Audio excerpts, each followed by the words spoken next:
നമസ്കാരം. നമ്മുടെ ഒരു പുതിയ വീഡിയോയിലേക്ക് എല്ലാവർക്കും സ്വാഗതം. ഇന്ന് നമ്മൾ സംസാരിക്കാൻ പോകുന്നത് എൻഫേസിന്റെ മൈക്രോ ഗ്രിഡിനെ കുറിച്ചാണ്.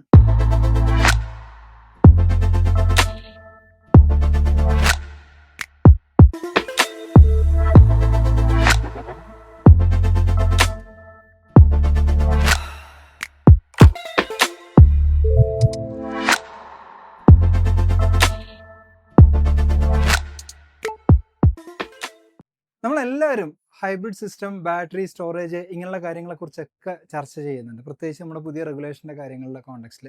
അവിടെ എൻഫേസ് ഈ ഹൈബ്രിഡ് എന്ന് പറയുന്ന കൺസെപ്റ്റിനേക്കാളും വളരെ അഡ്വാൻസ്ഡ് ആയിട്ടുള്ള അല്ലെങ്കിൽ വളരെ സിസ്റ്റമാറ്റിക് ആയിട്ടുള്ള മൈക്രോ ഗ്രിഡ് എന്നുള്ള കൺസെപ്റ്റാണ് മുന്നോട്ട് വെക്കുന്നത്. ഈ മൈക്രോ ഗ്രിഡ് എന്ന് പറഞ്ഞു കഴിഞ്ഞാൽ നമ്മുടെ വീടിനെ മൊത്തത്തിൽ ഒരു പ്രത്യേക ഐസൊലേറ്റഡ് ഗ്രിഡ് എന്നുള്ളൊരു കൺസെപ്റ്റിൽ കണ്ടുകൊണ്ട് വീട്ടിലെ സോളാർ പ്രൊഡക്ഷൻ, വീട്ടിലെ സ്റ്റോറേജ്, വീട്ടിൽ നമ്മൾ ഇനി EV വെക്കുന്നുണ്ടെങ്കിൽ EV ചാർജേഴ്സിൽ തന്നെ വെഹിക്കിൾ ടു ലോഡ് ഫംഗ്ഷൻ ഉണ്ടെങ്കിൽ ആ ഫംഗ്ഷൻ, ഇതെല്ലാം ഉപയോഗപ്പെടുത്തിക്കൊണ്ട് ഒരു ടോട്ടൽ എനർജി സൊല്യൂഷൻ സിസ്റ്റം ആണ് അവർ ചെയ്യുന്നത്. അപ്പോൾ ഈ മൈക്രോ ഗ്രിഡ് സിസ്റ്റത്തിൽ ഇൻവെർട്ടേഴ്സ് ഉണ്ട്, സോളാർ ജനറേറ്റേഴ്സ് ഉണ്ട്, ബാറ്ററിയായിട്ട് ബന്ധപ്പെട്ട ഇൻവെർട്ടേഴ്സ് ഉണ്ട്, നമുക്ക് വെഹിക്കിൾ ടു ലോഡ് ഉണ്ടെങ്കിൽ അതിനകത്തുള്ള ഇൻവെർട്ടേഴ്സ് ഉണ്ട്. അപ്പോൾ എല്ലാ സിസ്റ്റത്തിനെയും യോജിപ്പിച്ചുകൊണ്ട് വീട്ടിലെ എല്ലാ ലോഡുകളും എല്ലാ സമയത്തും പ്രവർത്തിക്കേണ്ടതല്ല. ഇപ്പോൾ ചില ലോഡുകൾ പകൽ സമയത്ത് മാത്രം വർക്ക് ചെയ്യേണ്ടതാണ്, ചില ലോഡുകൾ ബാറ്ററി ഫുൾ ചാർജ് ആയിരിക്കുന്ന സമയത്ത് വർക്ക് ചെയ്യേണ്ടതാണ്, ബാറ്ററി സ്റ്റോറേജ് ലെവൽ കുറയുകയാണെങ്കിൽ ചില ലോഡുകൾ ഓഫ് ചെയ്യണം.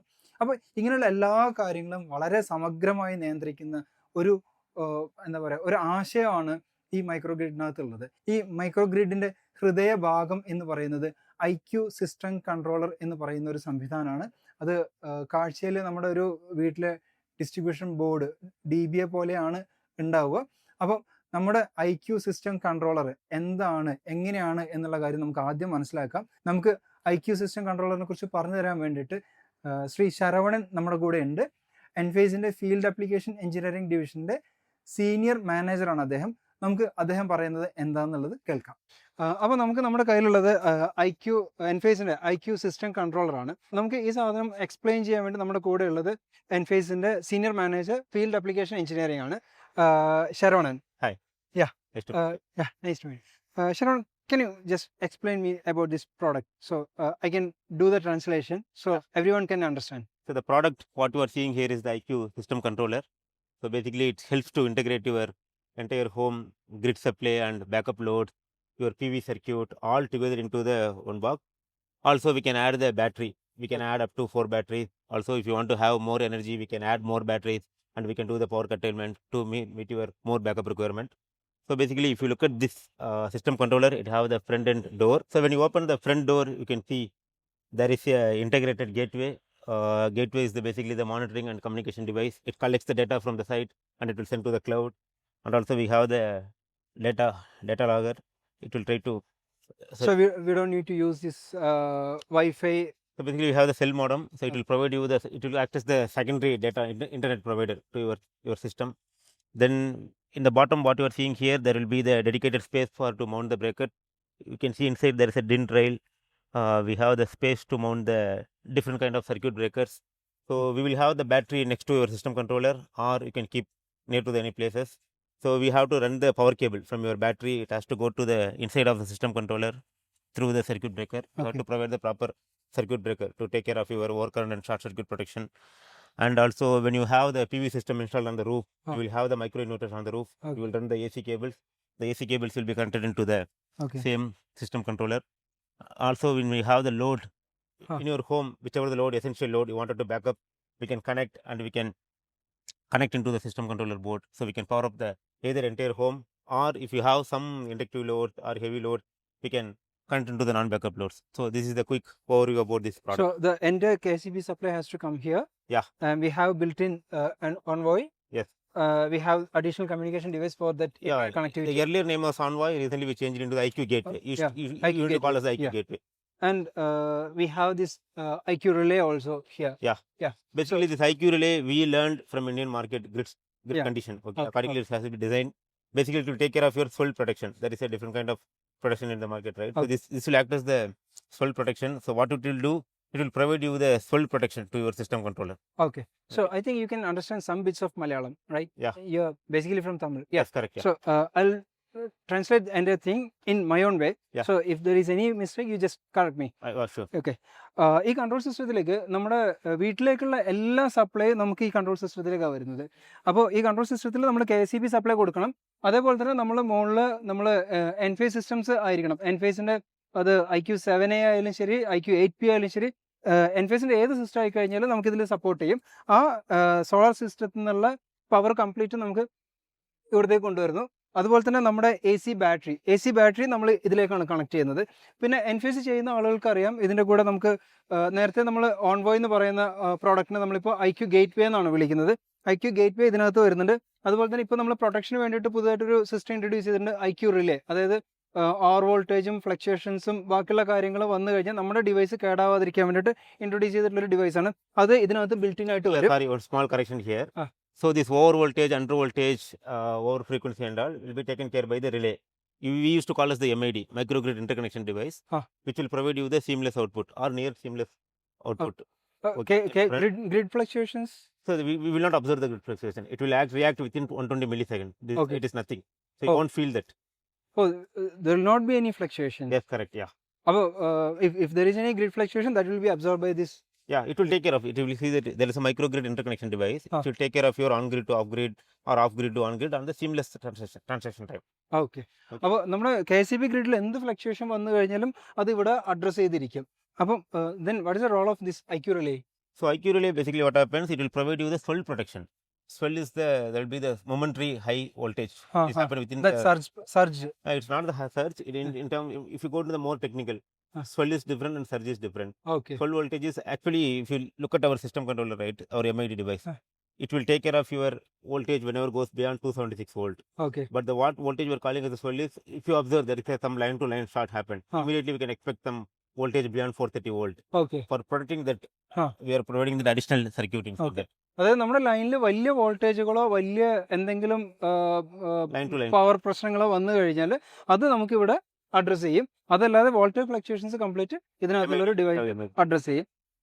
അത് കൂടാതെ നമുക്കിപ്പം പല സൈറ്റുകളിലും നമ്മൾ voltage fluctuation to take care of your on-grid to off-grid, off-grid to on-grid seamless transaction.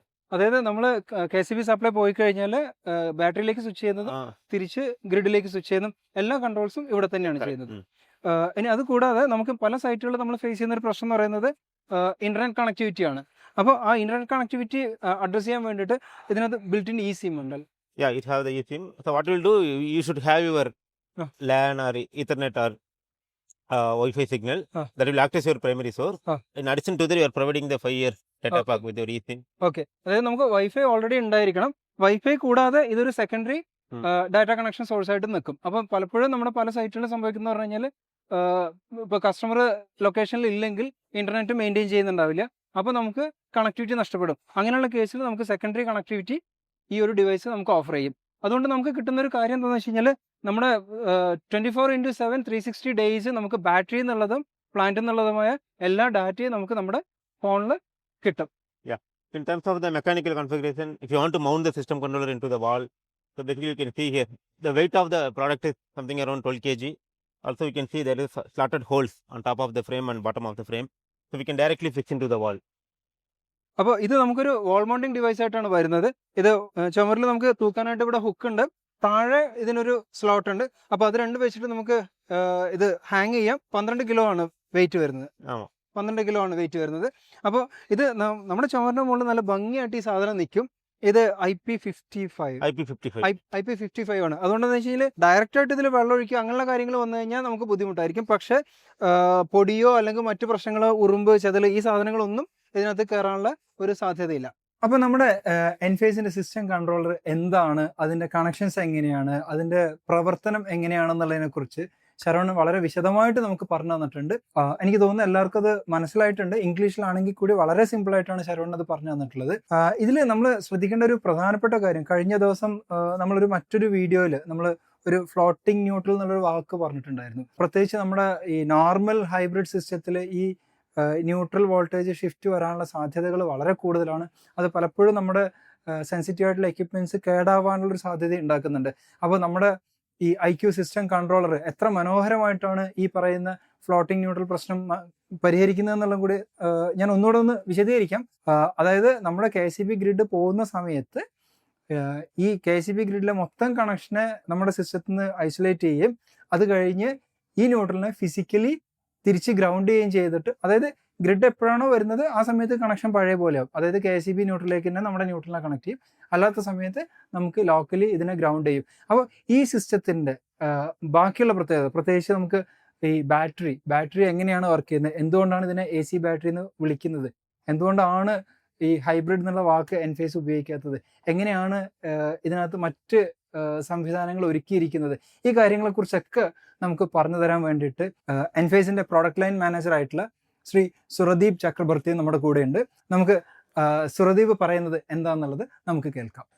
Sardeep, can you please explain me about what is the unique points about this Enphase battery, like how this is different from normal hybrid system, and why you are not calling as a normal hybrid solution, and why you are calling the entire Enphase as an energy solution provider than Sure. yeah.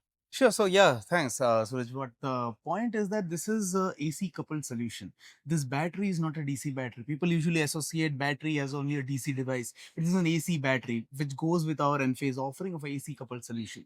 So the battery takes input on AC and as well as gives out AC. So this is an entire system of AC coupled, and we can have multiple batteries together, all connected in a parallel configuration in the circuit, same as what we have in the PV. So Okay. PV is also in parallel, the battery is also in parallel. All of this is an AC coupled architecture in which we have inverters for every device. We have 6 inverters in the battery. It can give 3.84 kilowatt of power and it can store 5 kilowatt hour of energy. So because this is a distributed energy system, we're not calling it as a hybrid, because in hybrid, ideally you put all the DC from PV and DC from battery together and you have a single point of conversion from DC to AC. So here we have multiple points of conversion. We have the AC coupled solution. It is flexible and it is scalable in nature. So that's why it is not a regular hybrid solution. It is called as a AC coupled and phase energy system. Okay. And also in our all buildings and everywhere, we have to trace the neutral and we have to isolate the neutral. And what about this in this case? Yeah. So for this neutral handling, right, we have the product which goes along with the battery and the PV, which is called as a system controller. So Okay. this system controller is the microgrid interconnect device. It has the transfer switching when we go from on grid to off grid for backup. So when we go from on grid to off grid, we switch and we have the relay, the MID relay, which basically switches all the live and the neutral as well. So when we go to off grid in backup mode, we maintain our own neutral separately so that there is no floating neutral, nothing of that sort. When we are on grid, we connect to the grid neutral. When we are off grid, we connect to the separate microgrid neutral. So that's how we differentiate and we maintain the stable microgrid in backup. So this makes the system which is more stable. And since it is a very low voltage, like 230 volt AC, Yeah. this system makes more safer. Yeah. And since neutral isolation is not there, overall installation make very easy Yeah. and easy to adopt. Yes, definitely. System controller is one of the most intuitive products that we have made. It has a clear labeling, demarcation of every circuit, the line and neutral where it should go. We have common neutral bars and earth bars where you can land up all the neutral and earth of the various circuits. The system controller, which basically caters to the entire home. You can bring in the main supply to the system controller. You can segregate the loads that you want to back up, the loads which you can have non-backup. You can separate that. You can bring in the PV, the battery, all the AC circuits through the relevant circuit breakers. You can put in the system controller, and that will kind of be the entire panel for your entire home. So it will control the entire home as a microgrid. Correct, exactly. It will support the entire home as a microgrid, and the battery can be controlled in different modes by the user. You want self-consumption, you want savings mode, you want to use the battery only for backup. All of these things are controlled by the app. So in the application, user can see the status and the activities of all the devices inside it, inside our system. So this can give full visibility to the user. And we also show warranty. We also show how much you have produced in a day, how much you have consumed in a day, how much you have charged the battery, discharged the battery. So the entire system visibility is shown in our app. So if I'm having a car charger or any heavy loads, can I connect the entire home load to this control system? You can connect. We can provide up to 63 amperes of backup load. So total load we can do. And these heavy load circuits like an EV charger and all, that you can separately connect through a load control as well in the system controller, in which when you go to off grid, you drop that particular circuit, or you can support that EV charger only when battery has sufficient energy available in it. So that configuration you can do at the time of commissioning the system and setting that, doing that settings in the app. So that's all configurable. So I hope this battery will be a game changer in this field. We are confident because India actually is moving towards energy independence, about different sorts of time of day tariffs. So we are ready for that future. India is adopting time of day, India is adopting EV chargers, so a lot of distributed systems. The rooftop solar is a very well promoted by the government of India. So residential solar is the next thing. And just solar is not sufficient, right? We need energy, we need storage. Yeah. Everybody needs resiliency, they need self-sufficiency of their energy needs. So that's how the entire PV and storage together as an ecosystem consists of the Enphase energy system. സുരദീപ് പറഞ്ഞ കാര്യങ്ങൾ വളരെ അർത്ഥവത്താണ്. നമുക്ക് എന്താ പറയുക, നമുക്ക് നമ്മുടെ ഒരു real ലൈഫിനെ ടച്ച് ചെയ്യുന്ന ഒരുപാട് കാര്യങ്ങൾ അവിടെ സുരദീപ് പറഞ്ഞിട്ടുണ്ട്. എൻ്റെ ഒരു ഇൻപുട്ടായിട്ട് അതിൽ പറയുകയാണെങ്കിൽ, നമുക്ക് എനർജി എന്ന് പറയുന്നത് വളരെ ബേസിക് ആയിട്ടുള്ള ഒരു ആവശ്യമാണ്. അപ്പോൾ എനർജി ഇല്ലാതെ നമുക്ക് കാര്യങ്ങൾ മുന്നോട്ട് നീക്കാൻ പറ്റില്ല. അപ്പം എങ്ങനെയാണ് എൻഫേസ് ഒരു ടോട്ടൽ എനർജി സൊല്യൂഷൻ പ്രൊവൈഡർ ആകുന്നത് എന്നുള്ളതിൻ്റെ ഒരു ഏകദേശ ധാരണ സുരദീപ് കംപ്ലീറ്റ് ആയിട്ട് തന്നിട്ടുണ്ടെന്ന് എനിക്ക് തോന്നുന്നു. ഇനി അതിനകത്ത് ചേർത്ത് പറയാൻ വേണ്ടിയിട്ട് 1-2 പോയിന്റുകളോട്. ഇവിടെ നമുക്ക് എൻഫേസിൻ്റെ ബാറ്ററി നമുക്ക് വരുന്നത് 15 വർഷത്തെ റീപ്ലേസ്മെൻറ്റ് വാറണ്ടിയിലാണ്. അതിൽ തന്നെ നമുക്ക് ഓരോ ഇൻവെർട്ടറിൻ്റെയും സർക്യൂട്ടിനെ സെപ്പറേറ്റ് ആയിട്ട് മോണിറ്റർ ചെയ്യാൻ പറ്റും എന്നുള്ളത് കൂടാതെ അതിനകത്ത് വരുന്ന ഡീഗ്രഡേഷൻ പോലും നമുക്ക് റെക്കോർഡഡ് ആവുന്നുണ്ട്. അപ്പോൾ പറഞ്ഞ പരിധിയിൽ കൂടുതൽ എന്തെങ്കിലും തരത്തിലൊരു ഡീഗ്രഡേഷൻ വന്നിട്ടുണ്ടെങ്കിൽ പോലും ആ കംപ്ലീറ്റ് മൊഡ്യൂൾ അവർ നമുക്ക് റീപ്ലേസ് ചെയ്ത് തരും. അതും 15 വർഷത്തേക്കുള്ള ഉറപ്പാണ് അവർ തന്നിട്ടുള്ളത്. ഈ ഉറപ്പ് എങ്ങനെ ഞാൻ വിശ്വസിക്കുന്നു എന്ന് ചോദിച്ചു കഴിഞ്ഞാൽ ഞങ്ങളുടെ ഇതുവരെയുള്ള എക്സ്പീരിയൻസ് ആണ്. ഞാൻ സത്യം പറഞ്ഞു കഴിഞ്ഞാൽ ഒരു എൻഫേസ് ഫാനാണ്. എൻഫേസിൻ്റെ സിസ്റ്റത്തിന് ഇത്രയും വില കൂടുതലുണ്ടെങ്കിൽ പോലും നമ്മൾ എൻഫേസ് സെല്ല് ചെയ്യുന്നത് അവർ നമുക്ക് തരുന്ന സർവീസ് ക്വാളിറ്റി, അവർ നമുക്ക് തരുന്ന പ്രൊഡക്റ്റ് ക്വാളിറ്റി, അവർ നമുക്ക് തരുന്ന ഉറപ്പുകളാണ്. അത് പ്രാക്ടിക്കലി നടന്നുകൊണ്ടിരിക്കുന്ന കാര്യങ്ങളാണ്. അപ്പോൾ ഇങ്ങനൊരു സാഹചര്യത്തിൽ എൻഫേസിൻ്റെ ഈ സ്റ്റോറേജ് സൊല്യൂഷൻ പ്ലസ് ഈ മൈക്രോഗ്രിഡ് എന്നുള്ളൊരു കൺസെപ്റ്റിൻ്റെ മാർക്കറ്റിലേക്കുള്ള വരവിനെ കുറിച്ച് അത് പ്രത്യേകിച്ച് എടുത്ത് പറയാനുള്ള ഒരു കാര്യം എന്ന് വെച്ച് കഴിഞ്ഞാൽ, സാധാരണ ഒരു ഹൈബ്രിഡ് സിസ്റ്റം ചെയ്യുമ്പോൾ, അതായത് ഈ പറയുന്ന സ്റ്റോറേജിൻ്റെ ഇക്വലൻറ്റ് കപ്പാസിറ്റി, ജസ്റ്റ് സ്റ്റോറേജിൻ്റെ ഇക്വലൻറ്റ് കപ്പാസിറ്റി വെച്ചിട്ട് പറയുമ്പോൾ ഉള്ള ഹൈബ്രിഡ് സിസ്റ്റത്തിനേക്കാളും ഏകദേശം 3 times എക്സ്പെൻസീവ് ആണ് ഈ പറയുന്ന എൻഫേസിൻ്റെ സിസ്റ്റം. ആ എൻഫേസിൻ്റെ സിസ്റ്റത്തിനെ കുറിച്ച്, ആ എൻഫേസ് സിസ്റ്റത്തിൻ്റെ മാർക്കറ്റിലേക്കുള്ള പ്രവേശനത്തിനെ കുറിച്ചുള്ള പ്രതീക്ഷകൾ എങ്ങനെ കാണുന്നു എന്നുള്ള കാര്യം നമുക്ക് എൻഫേസിൻ്റെ കൺട്രി സെയിൽസ് മാനേജർ ഇന്ത്യ ആയിട്ടുള്ള ശ്രീ വിനോദ് ശങ്കർ രവി നമ്മുടെ കൂടെയുണ്ട്. നമുക്ക് വിനോദിനോട് ചോദിക്കാം, എൻഫേസ് എങ്ങനെയാണ് ഈ കേരള അല്ലെങ്കിൽ നമ്മുടെ ഒരു മാർക്കറ്റിനെ കാണുന്നത് എന്നുള്ളതെന്ന് ചോദിക്കാം. തീർച്ചയായിട്ടും എൻഫേസിൻ്റെ ഒരു കസ്റ്റമർ അപ്രോച്ച് എന്താണെന്നുള്ളത് മനസ്സിലാക്കാനും വിനോദിൻ്റെ വാക്കുകൾ നമ്മളെ സഹായിക്കും. Yeah, Vinod, I'm a great fan of Enphase. I'm fan just because of the product quality, service quality, and that reliability. Sure. So we have a new product like this Enphase battery, and we have been waiting for a very long time. So how do you expect this product? How will be the response in this market? How do you? I think Kerala specifically has been very generous to Enphase. People have actually liked our technology with microinverters, and as you rightly said, product quality, technology, reliability. I think all these tick marks have already been touched in Kerala. I think with battery, what we are actually bringing to the Kerala market and for the consumers is modularity. So because once you use a solar system, and once you use an Enphase solar system, and today if you want to add a battery system to make it a hybrid or off-grid system, you can use just this battery and attach it and start using it, right? So all your existing IQ7A, IQ8 systems can be easily upgraded with battery and can be made a hybrid system. So that's a biggest advantage which we bring to the Kerala market, and that's what we bring it, apart from all the points which you said. Yeah, for this particular Enphase, one of the key selling point is safety, and I think we already had a discussion on that safety aspect. Yeah. So what about this service and support? Like what about, because in lithium battery is very suspicious or fishy in case of long-term support, because everyone is telling about 10-year warranty, like that. So what about this service and warranty in case of Enphase? So service is, before service, I'll just touch some point on safety. safety is not only is part of Enphase culture basically. So all our products are absolutely safe, absolutely sound. If you look at microinverter is safe because it works at low voltage, right? And there is no DC. It's all AC. So we work on AC architecture. We work on low voltage. We work on which can improve the safety and peace of mind for the consumer. The same concept extends to lithium phosphate battery also with our batteries, right? And these are all AC coupled batteries, again safe. And this comes with 15 years warranty. So we are very confident of our product. 15 years replacement warranty. Yes. Confident about quality, reliability, and so forth, right? And in terms of service, we already support entire India with a 24/7 toll-free number, which is a service number. And we of course have the app. The consumers or the installers can actually see on the app of the exact problem. They can raise a service request, and we support that. So that is all. It's going to continue with batteries also. And I absolutely agree. Batteries are a very important component because that's going to provide electricity for the customer when he does not have the electricity from the grid. And if there's a problem, it needs to be really met. And I think a global company and Enphase will definitely be able to support in case of any customer issue.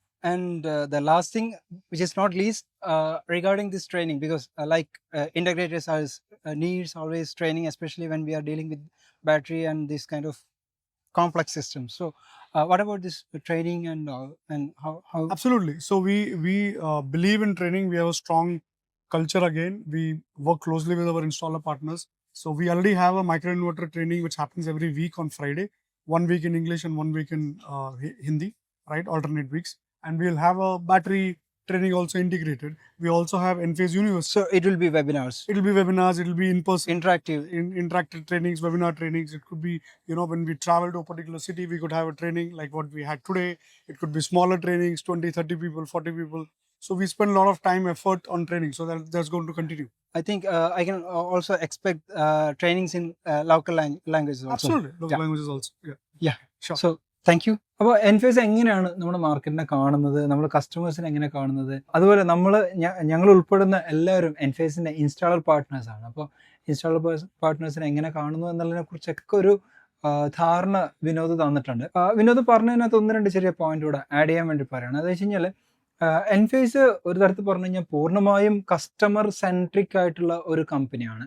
അതായത് customer should never ever suffer എന്നുള്ളത് തന്നെയാണ് അവരുടെ policy എനിക്ക് മനസ്സിലായിട്ടുള്ളത്. പലപ്പോഴും ചില കംപ്ലൈൻറ്റുകളും ചില കേസുകളൊക്കെ attend ചെയ്യുന്ന സമയത്ത് ഒരു പക്ഷേ ഡയറക്റ്റായിട്ട് എൻഫേസിൻ്റേതല്ലാത്ത പ്രശ്നങ്ങളായിരുന്നിട്ട് പോലും ഞങ്ങൾക്ക് കൃത്യമായിട്ട് എൻഫേസിൻ്റെ ഇടപെടലുകൾ കൊണ്ട് സപ്പോർട്ട് കിട്ടിയ കേസുകളുണ്ട്. പ്രത്യേകിച്ച് നമുക്ക് ഈ ഒരുപാട് ഡാറ്റ കിട്ടുന്നതുകൊണ്ട് തന്നെ നമുക്ക് ആ ഡാറ്റ വെച്ചിട്ട് ഒരു കംപ്ലൈൻറ്റ് ട്രബിൾ ഷൂട്ട് ചെയ്യാനും അതുപോലെ തന്നെ ഒരു കാര്യം ഡിഫെൻഡ് ചെയ്യാനൊക്കെ ഭയങ്കര സൗകര്യമാണ്. അപ്പോൾ പൂർണ്ണമായും നമുക്ക് ഇൻ്റഗ്രേറ്റർക്കുള്ള സപ്പോർട്ട് കിട്ടുന്നുണ്ട്, കസ്റ്റമർക്കുള്ള സപ്പോർട്ട് കിട്ടുന്നുണ്ട്.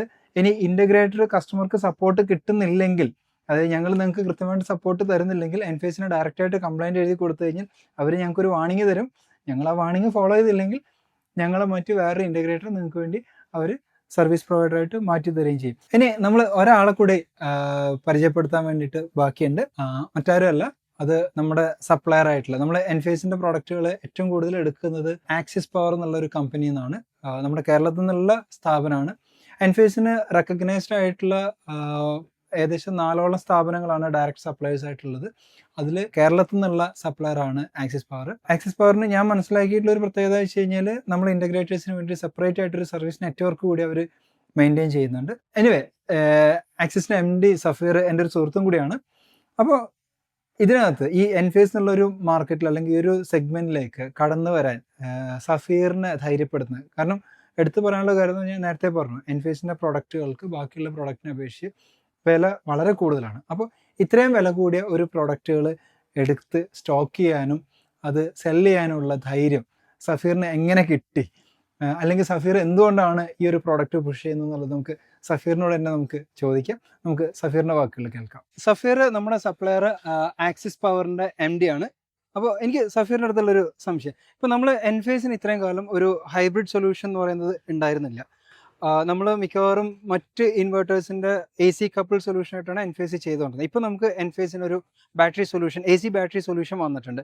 പക്ഷേ സ്റ്റിൽ ഓൾ ടുഗദർ ആ system cost slightly higher side ആയിരിക്കും എന്നുള്ളതാണ് എൻ്റെ ഒരു എക്സ്പെക്ടേഷൻ. അപ്പോൾ സഫീർ ഇതിനെ മൊത്തത്തിൽ ആ പ്രോഡക്റ്റിനെയും ഈ ഇതിൻ്റെ മാർക്കറ്റിനെയും സഫീർ ഇത് എങ്ങനെയാണ് കാണുന്നത്? അതായത് നിങ്ങളുടെ കോൺഫിഡൻസ് എന്താ ഈ പ്രോഡക്റ്റ് എടുക്കുന്നതിനകത്ത് അല്ലേ? ആസ് എ റൈറ്റ് തിങ് പറഞ്ഞത്, ഹൈബ്രിഡ് എന്നുള്ളൊരു സിസ്റ്റം, ഹൈബ്രിഡ് ഇൻവെർട്ടേഴ്സ് ഇപ്പോൾ മാർക്കറ്റിൽ ഒരു റെഡിലി ആവശ്യമുള്ള ഒരു പ്രൊഡക്റ്റായി മാറി. അതായത് മറ്റ് പ്രൊഡക്റ്റ്, അതായത് നമ്മൾ മുമ്പ് ചെയ്തുകൊണ്ടിരുന്ന സോളാർ ഓൺ ഗ്രിഡ് സിസ്റ്റത്തിൽ നിന്നും വ്യത്യസ്തമായി കസ്റ്റമേഴ്സിൻ്റെ ആവശ്യപ്രകാരം ഇത് നമ്മളെ എനർജി സ്റ്റോർ ചെയ്യാൻ ആവശ്യമായിട്ടുള്ളൊരു സിസ്റ്റമാണല്ലോ ഹൈബ്രിഡ് സിസ്റ്റം. അപ്പം ഇതിനകത്ത് കുറച്ച് കോംപ്ലക്സ് ആണ് ആ ഒരു സിസ്റ്റം. നമ്മൾ സാധാരണ ചെയ്യുന്ന സിസ്റ്റത്തിനെയും കാട്ടി സ്റ്റോറേജിലേക്ക് വരുമ്പോൾ കുറച്ച് കോംപ്ലക്സ് ആണ് സിസ്റ്റം. അത് വളരെ R&D ചെയ്ത് ഡെവലപ്പ് ചെയ്യുന്ന ഒരു പ്രൊഡക്റ്റ് മാത്രമേ, അതായത് അത് ഫുൾ പ്രൂഫ് ആക്കേണ്ട ഒരു സിസ്റ്റം മാത്രമേ നമ്മൾ മാർക്കറ്റിൽ ഇറങ്ങിയ അത് സക്സസ്ഫുൾ ആണെന്ന് പറയാൻ പറ്റും. അങ്ങനെ ഒരു പ്രൊഡക്റ്റാണ് എൻഫേസ് ഇപ്പോൾ മാർക്കറ്റിൽ ഇറക്കിയിരിക്കുന്നത്. ഇതൊരു US പ്രൊഡക്റ്റ് ആണ്. ഇതിനകത്ത് കുറേ പേറ്റന്റ് ഉണ്ട് ഈ പ്രൊഡക്റ്റിനകത്ത്. മറ്റ് ടെക്നോളജീസ് പോലെയല്ല, ടോട്ടലി ഡിഫറെൻ്റ് ആയിട്ടുള്ള ഒരു ടെക്നോളജിയാണ്. സേഫ്റ്റി എന്നുള്ളൊരു ആസ്പെക്ട് വളരെ വളരെ ഇമ്പോർട്ടൻ്റ് ആണ്. നമ്മളൊരു പ്രൊഡക്റ്റ് ചീപ്പാക്കാൻ നമുക്ക് കുറേ ഓപ്ഷൻസ് ഉണ്ട്. അത് മാർക്കറ്റിൽ പല ബ്രാൻഡുകളുടെയും ചൈനീസ് മാനുഫാക്ചറേഴ്സിൻ്റെയും സാധനം അവൈലബിൾ ആണ്. പക്ഷേ അതിൻ്റെ സേഫ്റ്റി പാർട്ടിലേക്ക് നമുക്ക് പോകുമ്പോഴത്തേക്ക് നമുക്ക് ഇപ്പോഴും പല ക്വസ്റ്റ്യൻസ് ഉണ്ട്. നമ്മൾ പലപ്പോഴും കേട്ടിട്ടുണ്ട് ലിഥിയം ബാറ്ററീസിൻ്റെ പൊട്ടിത്തെറിയും പ്രശ്നങ്ങളും ഒക്കെ. അപ്പോൾ അതെല്ലാം മറികടന്ന് നല്ലൊരു പ്രൊഡക്റ്റിനെ മാർക്കറ്റിൽ ഇറക്കാൻ വേണ്ടിയിട്ട് മാക്സിമം R&D ചെയ്ത് ഡെവലപ്പ് ചെയ്ത ഒരു പ്രൊഡക്റ്റാണ് എൻഫേസിൻ്റെ ഹൈബ്രിഡ് സിസ്റ്റം അല്ലെങ്കിൽ സ്റ്റോറേജ് സൊല്യൂഷൻസ്. ഇതിൻ്റെ മറ്റൊരു അഡ്വാൻറ്റേജ് എന്ന് പറഞ്ഞാൽ ഒരു കസ്റ്റമറിൻ്റെ ആവശ്യപ്രകാരം നമുക്ക് സ്കെയിലപ്പ് ചെയ്യുകയും ചെയ്യാം. ഇന്നിപ്പോൾ ഒരു കസ്റ്റമറിന് 5 കിലോ വാട്ടിൻ്റെ സിസ്റ്റമാണ് വേണ്ടത്, അല്ലെങ്കിൽ 5 യൂണിറ്റിൻ്റെ സ്റ്റോറേജ് ആണ് വേണ്ടത്. നാളെ അവരുടെ ഉപയോഗം എന്തായാലും കൂടിക്കൊണ്ടിരിക്കുകയാണ്. ഇലക്ട്രിക് വെഹിക്കിൾസ് വരുന്നുണ്ട്, നമ്മളെ ഇലക്ട്രിക്കൽ പ്രൊഡക്ട്സിൻ്റെ ഡിപ്പെൻഡൻസ് കൂടുന്നുണ്ട്. അതിനനുസരിച്ചിട്ട് നമുക്ക് സ്റ്റോറേജ് കൂട്ടാൻ വേണ്ടിയിട്ട് അഡാപ്റ്റ് ചെയ്യാൻ പറ്റുന്ന സിസ്റ്റമാണ്. ബാറ്ററി മാത്രം നമുക്ക് കൂട്ടിക്കൊണ്ട് പോയാൽ മതി. അപ്പോൾ ഡെഫിനറ്റ്ലി ഇതിനകത്തെല്ലാം ഒരു കോസ്റ്റ് എന്നുള്ളൊരു ഫാക്ടർ, ആ കോസ്റ്റ് വെറുതെ കൂടുന്നതല്ല, അത് ഇതിൻ്റെ R&D കോസ്റ്റ് ആണ്. ഇതിൻ്റെ വാറണ്ടി ഈ പറയുന്നത് 15 years ആണ് ഇവർ ബാറ്ററിക്ക് വേണ്ടി വാറണ്ടി കൊടുക്കുന്നത്. അപ്പം 15 years നിലനിൽപ്പുള്ള ഒരു കമ്പനിയുടെ പ്രൊഡക്റ്റ് വേണം നമ്മൾ എടുക്കാൻ. അതാണ് ഒരു ഏറ്റവും ഇമ്പോർട്ടൻ്റ് ആയിട്ടുള്ളത്. ഇപ്പം പല കമ്പനികളും ഞങ്ങൾക്ക് 10 വർഷം 15 വർഷം വാറണ്ടി ഉണ്ടെന്ന് പറയുമ്പോൾ അവരത്രത്തോളം നാളെ ഉണ്ടാവുമോ എന്നുള്ളത് ഈ പറയുന്ന ഇൻസ്റ്റാളർ ആണെങ്കിലും ഡിസ്ട്രിബ്യൂട്ടർ ആണെങ്കിലും ഉപയോഗിക്കുന്ന എൻഡ് കസ്റ്റമർ ആണെങ്കിലും ഒരു തിരിച്ചറിവ് ഉണ്ടാവണം. അല്ലാതെ എന്നെ പറയുന്നത് വിശ്വസിക്കേണ്ട, നിങ്ങൾ പറയുന്നത് വിശ്വസിക്കേണ്ട. പക്ഷെ ആ കമ്പനിയെ കുറിച്ചിട്ട് നമ്മളിപ്പോൾ ഒരു സ്റ്റോക്ക് എടുക്കുമ്പോഴാണെങ്കിൽ പോലും നമ്മൾ ആ കമ്പനിയെ കുറിച്ചൊന്ന് വാല്യുവേറ്റ് ചെയ്തിട്ടല്ലേ അതിൻ്റെ ഒരു സ്റ്റോക്ക് മേടിക്കത്തുള്ളൂ. സിമിലർലി നിങ്ങളൊരു പ്രൊഡക്റ്റ് മേടിക്കുമ്പോഴും ആ ഒരു സ്റ്റഡി നിങ്ങൾ നടത്തണം. അപ്പോൾ എൻഫേസിൻ്റെ പ്രൊഡക്റ്റ് എന്താണ്, അതിൻ്റെ വാല്യുവേഷൻ എന്താണെന്ന് ആർക്ക് വേണമെങ്കിലും നോക്കാം, നെറ്റിൽ നോക്കാം, ഡീറ്റെയിൽസ് അറിയാൻ പറ്റും. അത്രയും വാല്യുവേഷൻ ഉള്ള ഒരു പ്രൊഡക്റ്റാണ് നമ്മൾ ചെയ്യുന്നത്. ഡെഫിനറ്റ്ലി അതിൻ്റെ കോസ്റ്റ് നിങ്ങൾക്ക് കിട്ടുന്ന പ്രൊഡക്റ്റ് വേർത്താണ്. അതിനുള്ള സിസ്റ്റമാണ് നമ്മൾ പ്രൊവൈഡ് ചെയ്യുന്നത്. Thank you very much. അപ്പോൾ നമ്മൾ എൻഫേസിൻ്റെ മൈക്രോ ഗ്രിഡ് സിസ്റ്റത്തിനെ കുറിച്ച് എല്ലാ ആളുകളും പറയുന്നത് കേട്ടു. ഇനി നമുക്ക് ബാക്കിയുള്ള ഒരു പ്രധാനപ്പെട്ട കാര്യം എന്ന് പറയുന്നത് ഇതെങ്ങനെ ഇൻസ്റ്റാൾ ചെയ്യാം എന്നുള്ള കാര്യമാണ്. അതിൻ്റെ ഇൻസ്റ്റലേഷന് വളരെ ഡീറ്റെയിൽ ആയിട്ടുള്ള ഒരു വീഡിയോ സെപ്പറേറ്റ് ആയിട്ട് തന്നെ നമ്മൾ ചെയ്യുന്നുണ്ട്. നമ്മൾ ഉടനെ പബ്ലിഷ് ചെയ്യാം. നമുക്കിപ്പോൾ ഈ എൻഫേസിൻ്റെ സിസ്റ്റമായി ബന്ധപ്പെട്ടിട്ട് 1-2 പോയിന്റുകൾ ഞാൻ ജസ്റ്റ് കൺസോൾഡേറ്റ് ചെയ്തിട്ട് പറയാം. അതായത് നമ്മൾ സാധാരണഗതിയിൽ നമ്മൾ ഹൈബ്രിഡ് സിസ്റ്റം ചെയ്യുന്ന സമയത്ത് എപ്പോഴും ഒരു ലോഡ് ഷിഫ്റ്റിംഗ് കാര്യങ്ങളൊക്കെ വരുന്നുണ്ട്. അതായത് ലോ വോൾട്ടേജ് വരുന്ന സമയത്ത് ഇൻവെർട്ടർ ഡിസ്കണക്റ്റ് ആവുന്ന സമയത്ത് ആ സമയത്തുള്ള വോൾട്ടേജിൽ നിന്ന് വ്യത്യസ്തമായിട്ടൊരു വോൾട്ടേജ് നമുക്ക് ബാറ്ററിയിൽ നിന്ന് കിട്ടുന്നു. ആ ക്രിട്ടിക്കൽ ലോഡ് സൈഡിലൊക്കെ അങ്ങനെ കുറേ പ്രശ്നങ്ങളുണ്ട്. പിന്നെ അതുപോലെ തന്നെ നമ്മൾ ന്യൂട്രൽ എന്ന് പറയുന്ന സാധനം ഫ്ലോട്ടിംഗ് ആവുന്നു, അല്ലെങ്കിൽ അതിനെ പിടിച്ച് സെപ്പറേറ്റ് ചെയ്ത് നമ്മൾ ഗ്രൗണ്ട് ചെയ്യണം. കുറേ കോംപ്ലിക്കേഷൻസ് ഉണ്ട്. അപ്പോൾ ഇങ്ങനെയുള്ള എല്ലാ കോംപ്ലിക്കേഷൻസും വൃത്തിയായിട്ട് അഡ്രസ്സ് ചെയ്ത് ഒരു വീട്ടിലേക്കുള്ള ലോഡ് ഇതിനകത്ത് പ്രോഗ്രാമബിൾ എന്ന് പറയുന്ന ഒരു സമയത്ത് ഒരു കാര്യം ശ്രദ്ധിക്കേണ്ട വെച്ച് കഴിഞ്ഞാൽ നമുക്ക് 2-3 മോഡുകൾ ഇതിനകത്തുണ്ട്. അതായത് നമുക്ക് ഈ കോസ്റ്റ് സേവിങ് മോഡ് ഇതിനകത്ത് സെറ്റ് ചെയ്ത് കഴിഞ്ഞാൽ വൈകിട്ടത്തെ സമയത്ത് നമ്മളിപ്പോൾ 3 ഫേസ് ലോഡിലല്ല, സിംഗിൾ ഫേസിലായിട്ടാണ് ബാറ്ററി കണക്ട് ചെയ്തതെങ്കിൽ പോലും മറ്റു ഫേസുകളിൽ നിന്ന് എടുക്കുന്നതിന് ആനുപാതികമായിട്ട് സപ്പോർട്ട് ചെയ്യുന്ന രീതിയിൽ ബാറ്ററി എപ്പോഴും ആ ഇമ്പോർട്ട് എക്സ്പോർട്ടുകളൊക്കെ മാനേജ് ചെയ്തിട്ടാണ് ഈ സിസ്റ്റം വർക്ക് ചെയ്യുന്നത്. അതുകൂടാതെ ഇപ്പോൾ നമുക്കിപ്പം പകൽ സമയത്ത് കറണ്ട് പോയി കഴിഞ്ഞാൽ ഇപ്പം മോട്ടർ അല്ലെങ്കിൽ AC ചില ലോഡുകളൊക്കെ ഇപ്പോൾ സോളാറിൻ്റെ സപ്പോർട്ടോട് കൂടി തന്നെ നിൽക്കുന്ന സമയത്ത് നമുക്ക് ഫുള്ളായിട്ട് ഡ്രൈവ് ചെയ്യാൻ പറ്റും. ഇത്തരം ഹെവി ലോഡുകൾ വൈകിട്ടത്തെ സമയത്ത് വരികയാണെങ്കിൽ ബാറ്ററി ലെവൽ കണ്ടമാനം കുറഞ്ഞു പോകുന്ന സാഹചര്യത്തിലാണെങ്കിൽ ആ ലോഡ് മാത്രം ഓഫ് ചെയ്തിട്ട് ബാറ്ററി ബാക്കപ്പ് കൂടുതൽ കിട്ടുന്ന രീതിയിലേക്ക് വളരെ ഇൻ്റലിജൻ്റ് ആയിട്ട് ഈ സിസ്റ്റം നമുക്ക് മാനേജ് ചെയ്യാവുന്ന രീതിയിൽ കോൺഫിഗർ ചെയ്യാൻ പറ്റും. വളരെ അഡ്വാൻസ്ഡ് ആയിട്ടുള്ള ഒരു സിസ്റ്റം തന്നെയാണ് ഈ എൻഫേസിൻ്റെ IQ 8P കൺട്രോൾ സിസ്റ്റവും അതുപോലെ തന്നെ IQ 5P ബാറ്ററിയും കൂടെ ചേർന്ന് നമുക്ക് തരുന്നത്. IQ 5P ബാറ്ററിയിൽ തന്നെ 2 വേർഷൻസ് ഇനി അവൈലബിൾ ആണ്. ഫ്ലെക്സ് ഫേസ് എന്ന് പറഞ്ഞിട്ട് നമുക്ക് 3 ഫേസ് സപ്പോർട്ട് ചെയ്യുന്ന ബാറ്ററിയും അതല്ലാതെ നോർമൽ സിംഗിൾ ഫേസ് എന്ന് വെച്ചാൽ ഓരോ ഫേസിനും ഓരോ ബാറ്ററി വരുന്ന രീതിയിൽ. എന്തായാലും ഇതിൻ്റെ ഇൻസ്റ്റലേഷനായിട്ട് ബന്ധപ്പെട്ടിട്ട് മറ്റൊരു വീഡിയോ ഉടനെ പ്രതീക്ഷിക്കാം. അപ്പോൾ ഇതുവരെയുള്ള വീഡിയോയിലെ കണ്ടൻറ്റുമായിട്ട് ബന്ധപ്പെട്ടിട്ട് നിങ്ങൾക്ക് എന്തെങ്കിലും സംശയങ്ങളുണ്ടെങ്കിൽ ആ സംശയങ്ങൾ നിങ്ങൾ കമൻറ്റുകളായിട്ട് ചോദിക്കുക. അറിയാവുന്ന കാര്യങ്ങൾക്ക് നേരിട്ട് തന്നെ ഉത്തരം പറയാം. അല്ലാത്തത് നമ്മൾ അതുമായി ബന്ധപ്പെട്ട ആൾക്കാരായിട്ട് ചോദിച്ച് സംശയങ്ങളൊക്കെ ക്ലിയർ ചെയ്ത ശേഷം മറുപടി പറയാം. അപ്പോൾ വീണ്ടും അടുത്ത ഒരു ടെക്നിക്കൽ വീഡിയോയിൽ കാണാം. അതുവരേക്കും നന്ദി, നമസ്കാരം.